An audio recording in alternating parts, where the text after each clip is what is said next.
से पूछ रहा था, भाई राजस्थान जैसे राज्य की कानून और व्यवस्था की स्थिति कैसे इतनी बदतर हो सकती है, यह बात मेरी समझ में नहीं आ रही है। लोगों ने मुझे कई घटनाओं की जो चर्चा की, सचमुच मेरे कान खड़े हो गए। 56 महीने में 10 लाख से अधिक मुकदमे हो चुके हैं दर्ज, और उसमें से 7,650 से अधिक निर्दोष नागरिकों की हत्या हो चुकी है इस कांग्रेस की हुकूमत में राजस्थान में। मैं समझता हूं कि हिंदुस्तान के किसी भी राज्य में इस प्रकार के हालात देखने को नहीं मिलेंगे। 2 लाख से अधिक मुकदमे दर्ज, जिसमें 31,000 मुकदमे केवल महिला दुष्कर्म के, छोटी बच्चियों के साथ दुष्कर्म के हुए हैं। मेरे बहनों भाइयों, राजस्थान की स्वाभिमानी जनता इसे कैसे बर्दाश्त कर सकती है? मैं सारे आंकड़े देख रहा था। जोधपुर में एक पूरे परिवार की जिस तरीके से गला काटकर हत्या कर दी गई है, उसकी जानकारी आप सबको है। उदयपुर में जो कुछ भी हुआ है, और आप जानते हैं किसी राज्य का यदि हम विकास करना चाहते हैं तो विकास की पहली शर्त होती है कि कानून और व्यवस्था यह चुस्त दुरुस्त होनी चाहिए। नहीं तो यदि कानून व्यवस्था चुस्त दुरुस्त नहीं है तो मेरे बहनों भाइयों, किसी भी सूरत में उस राज्य का विकास नहीं हो सकता। और मैं तो एक आंकड़ा देख रहा था, ट्रांसपेरेंसी इंटरनेशनल, और मैं नौजवानों से कहूंगा इसे आप नोट कर लीजिए। ट्रांसपेरेंसी इंटरनेशनल की एक रिपोर्ट के अनुसार राजस्थान भ्रष्टाचार के मामले में पिछले वर्षों से नंबर 1 पर पहुंच गया है। यही स्थिति भ्रष्टाचार के मामले में राजस्थान की कांग्रेस ने बना दी है, गहलोत जी की सरकार ने बना दी है। हम इसे कैसे बर्दाश्त कर सकते हैं?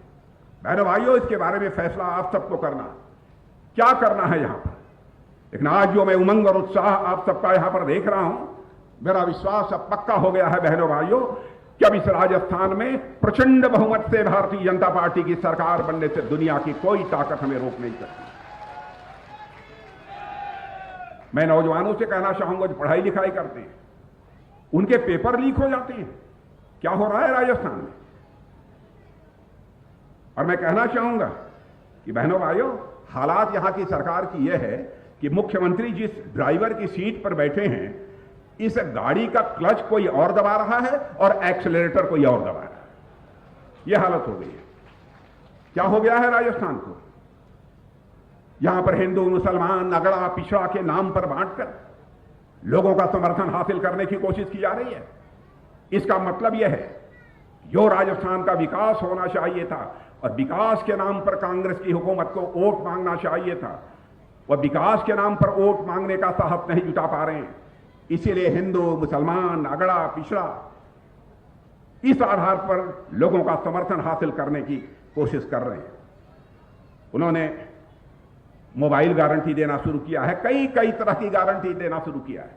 और मैं बहनों भाइयों बतलाना चाहता हूं, इसके पहले भी जहां जहां चुनाव हुए हैं, जिन राज्यों में, हिमाचल में हुआ है, कर्नाटक भी हुआ है, वहां पर भी जाकर ये लोग इसी प्रकार के तरह तरह के आश्वासन लोगों को देते रहते हैं। कहते हैं यह गारंटी है, और यही गारंटी आकर राजस्थान में भी हमारे राजस्थान के बहादुर बहनों भाइयों को दे रहे हैं। इनके ऊपर किसी भी सूरत में भरोसा नहीं किया जाना चाहिए बहनों भाइयों। 5 वर्षों तक क्या करते रहे आप?